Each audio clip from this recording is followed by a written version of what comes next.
नमस्कार दोस्तों, welcome back. देख रहे हैं कॉफी विद सुमित जैन।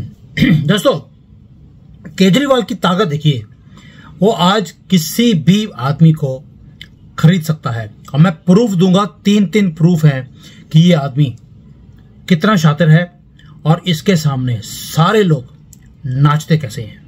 मैं आपको दिखाऊंगा पैसे की ताकत क्या है इस देश में। और ये तानाशाही जिसको बोलते हैं, मोदी जी को तानाशाह बोलते हैं, तानाशाही क्या होती है ये हमें सुप्रीम कोर्ट ने, केजरीवाल ने, और केजरीवाल के बाहर निकलने के बाद जो उसने स्पीचेस दी हैं, जो उसने आग उगली है, उससे पता लगता है कि तानाशाही क्या होती है। और नॉन जस्टिस खन्ना और नॉन जस्टिस दत्ता के केजरीवाल को जो जमानत देने के फैसले ने यह भी साबित कर दिया कि मैं बार बार दोबारा बोल रहा हूं, केजरीवाल किसी को भी खरीद सकता है।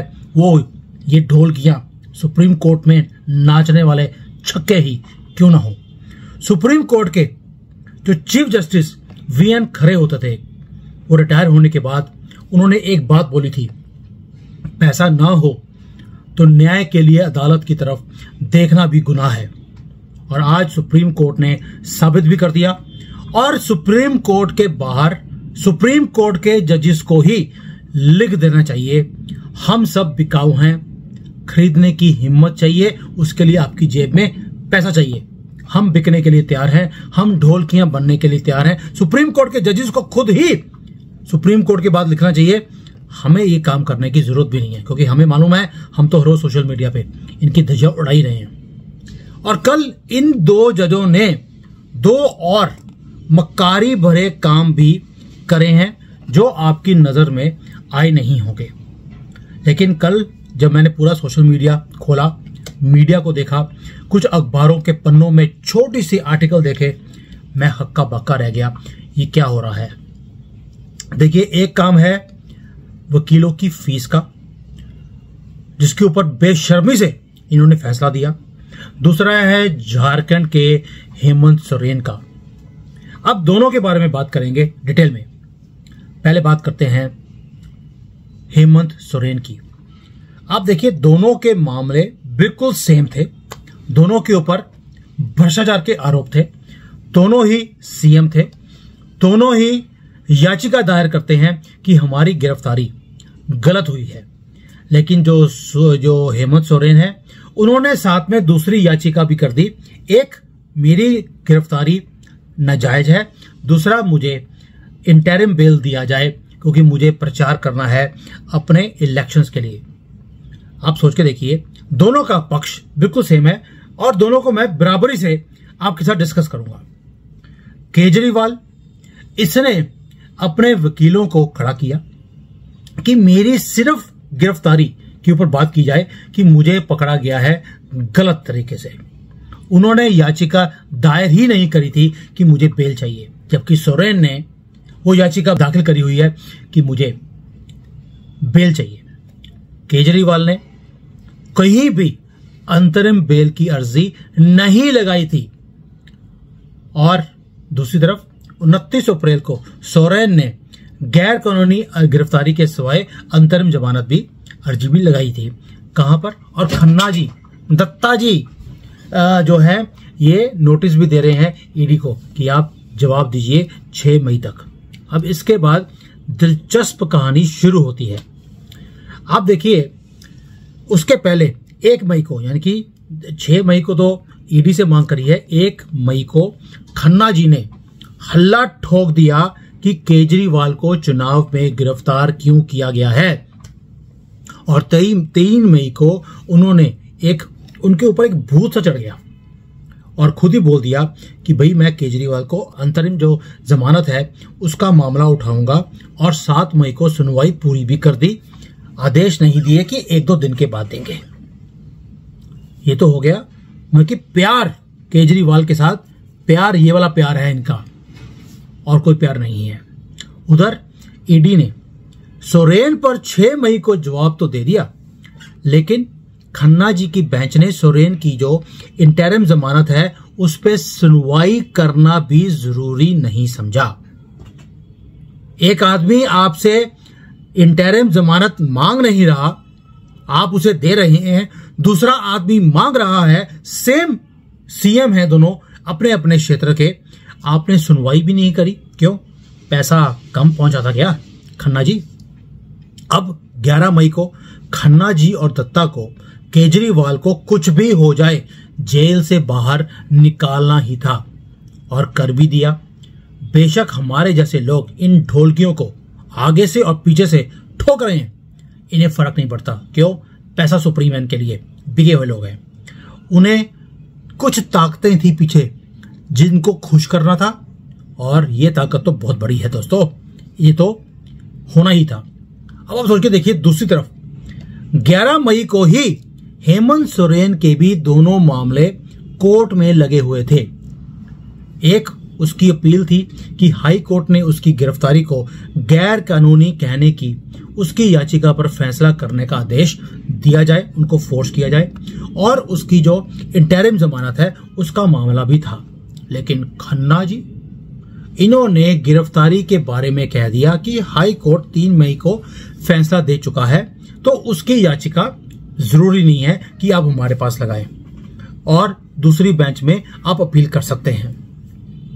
और जो इंटरिम बेल है उसका मामला भी वही जो बेंच बनेगी वो 13 मई को देख लेगी। ये हो गया सोरेन का मामला। अब दिलचस्प दोबारा से कहानी ट्विस्ट लेती है। मजे की बात क्या है, 13 मई को उन्होंने डेट फिक्स करी है और 13 मई को ही झारखंड में पहले चरण के चुनाव होने वाले हैं। लेकिन उसके लिए नॉन जस्टिस खन्ना ने सुनवाई भी नहीं करी, ना आदेश दिए, और जो चुनाव दिल्ली में 15 दिन के बाद 25 मई को होने हैं उसके लिए केजरीवाल को आज ही छोड़ दिया। यानी कि सोरेन जिस दिन उसकी सुनवाई होनी है उस दिन चुनाव है, उसे कैंपेनिंग करने के लिए छोड़ा नहीं है, कंजरवाल को छोड़ दिया। क्यों? कंजरों को कंजर अच्छे लगते हैं इसलिए। अब इसके अलावा केजरीवाल सरकार ने एलजी के 2 आदेश और एक गृह मंत्री के 1 आदेश के खिलाफ भी याचिका दायर कर दी थी, जिसमें एलजी ने दिल्ली सरकार को अपनी पसंद के वकील नियुक्त करने के लिए और उसकी फीस तय करने के लिए रोका था। इसका मतलब साफ है, अभी वकीलों की नियुक्ति हुई नहीं है और ना ही उनकी फीस तय हुई है। लेकिन mister Khanna and non justice Datta ने कल 11 मई को एलजी को हुक्म दे दिया कि सभी वकीलों की बकाया फीस का भुगतान कर दिया जाए, और इसे आप ईगो का मुद्दा ना बनाएं। सेंटर को बोल रहे हैं आप वकीलों की फीस दे दीजिए, जिन्होंने केजरीवाल के लिए भी केस लड़ा था, ये सारे के सारे फीसेस आप पे कर दीजिए। बेशक वो हाई कोर्ट के वकील थे, बेशक सुप्रीम कोर्ट के थे, अभी तो उनकी फीस फिक्स भी नहीं हुई है मियां लॉर्ड्स, और आपने आदेश दे दिया कि फीस भर दीजिए, पेमेंट कर दीजिए। यानी कि इन वकीलों को जो पैसे मिलने हैं ये पक्का कर दिया मियां लॉर्ड्स ने आज कि ये जनता के जो पैसे हैं ये पहले वकीलों के पास जाएंगे, फिर वकीलों से इनके घर में भी जाएंगे। क्योंकि दोस्तों वकीलों की फीस तय ही नहीं हुई तो भुगतान कैसे हो सकता है? आखिर क्यों मियां लॉर्ड्स इतने ओपनली धज्जियां उड़ा रहे हैं सुप्रीम कोर्ट की? क्या ये रास्ता साफ कर रहे हैं हमारे लिए, मोदी जी के लिए, कि 400 पार आते ही ये सुप्रीम कोर्ट को सीधा करना पड़ेगा जो ये गंद डाल रहे हैं हमारे देश में पैसे ले लेकर। और अब तो इनके माथे पे लिखा है मैं चोर हूं। सुप्रीम कोर्ट के जजेस के माथे पे लिखा हुआ है मैं चोर हूं। इन्हें परवाह नहीं है। परवाह इसलिए नहीं है क्योंकि इनके लिए पैसा सुप्रीम है। और आप सोच के देखिए, जो मैंने आपके साथ 2 तथ्य रखे हैं, एक है सोरेन का, उसकी सुनवाई करना पसंद ही नहीं कर रहे, इंपॉर्टेंट ही नहीं है, और केजरीवाल जो कुछ मांग नहीं रहा उसे सब कुछ दे दिया। और वो आदमी, उसको मालूम है मुझे अब हाथ नहीं लगा सकते, अब मैंने सबको खरीद लिया है। वो बाहर निकलते ही जो जो चीजें उसे मना करी गई थी तुमने नहीं करनी, वो वही सारे काम कर रहा है। उसे बोला गया था तुम केस के बारे में कुछ नहीं बोलोगे, वो आते ही बोल रहा है तानाशाह, उसने मुझे जबरदस्ती पकड़ा है, मेरा कोई कसूर नहीं है, मेरा केस ही गलत है। क्या इसके ऊपर दोबारा से कार्रवाई नहीं होनी चाहिए सुप्रीम कोर्ट की तरफ से कि तुमने हमारे जजमेंट की अवहेलना की है, तुम्हें अब दोबारा से अंदर किया जाता है? इतनी हिम्मत है, क्योंकि पैसे पहुंचे हैं दोस्तों, ये उसको कभी भी अपनी अवहेलना में अंदर नहीं करेंगे। आप और मैं कुछ भी कोर्ट में खड़े होकर जो जजमेंट हो उसके खिलाफ कुछ भी कर दें, इमीडिएटली पकड़ के अंदर किया जाता है। कंजरवाल को पहले तो बड़ी मुश्किल से 1.5 साल बाद पकड़ा गया और उसे बोला गया कि भैया ये कोई रेगुलर ऑफेंडर नहीं है, इसे छोड़ दिया जाए। यानी कि मैं कोई रेगुलर ऑफेंडर नहीं हूं, मैंने किसी का कत्ल कर दिया है या मैंने 100-200 करोड़ रुपए लूट ली हैं गवर्नमेंट से, तो क्योंकि मैं एक रेगुलर ऑफेंडर नहीं हूं तो मुझे भी छोड़ दिया जाएगा। फिर तो जितने भी मोमिन हैं वो एक एक क्राइम करें, लोगों को लूटें और पैसे अंदर करें, they are not regular offender, छोड़ दीजिए। लेकिन अगर हिंदू होगा नहीं छूटेगा। क्यों? हिंदू के पास इतने पैसे नहीं होते कि वो भूषण जैसे लोगों को, दल्लों को पैसे देकर अपने केस लड़ाएं। ये हालत है हमारे सुप्रीम कोर्ट की। दुख होता है कि हम इस देश में पैदा हुए हैं जहां पर ऐसा सिस्टम है, गला हुआ, सामने दिखता है चोरी हो रही है और हम बोल भी नहीं सकते। बोलेंगे हमारी वीडियोस को रोका जाता है, हमारे ऊपर कार्रवाई की जाती है। फिर भी हिम्मत कर रहा हूं दोस्तों आपके लिए, अपने देश के लिए, कि हो सकता है कोई तो जागेगा और इनके मुंह के ऊपर काला इंक पोत के आएगा जो किसका रंग कभी उतरे ना। जैसे केजरीवाल के मुंह से वो काला अब कभी भी उतर नहीं सकती जो उसके चेहरे पर पिछले 10 सालों में लग चुकी है। जय Hind, Vande Mataram. Hi there. If you liked the video, please don't forget to smash the like button, subscribe to our channel, and activate the bell icon so that you receive all notifications whenever we upload a new video.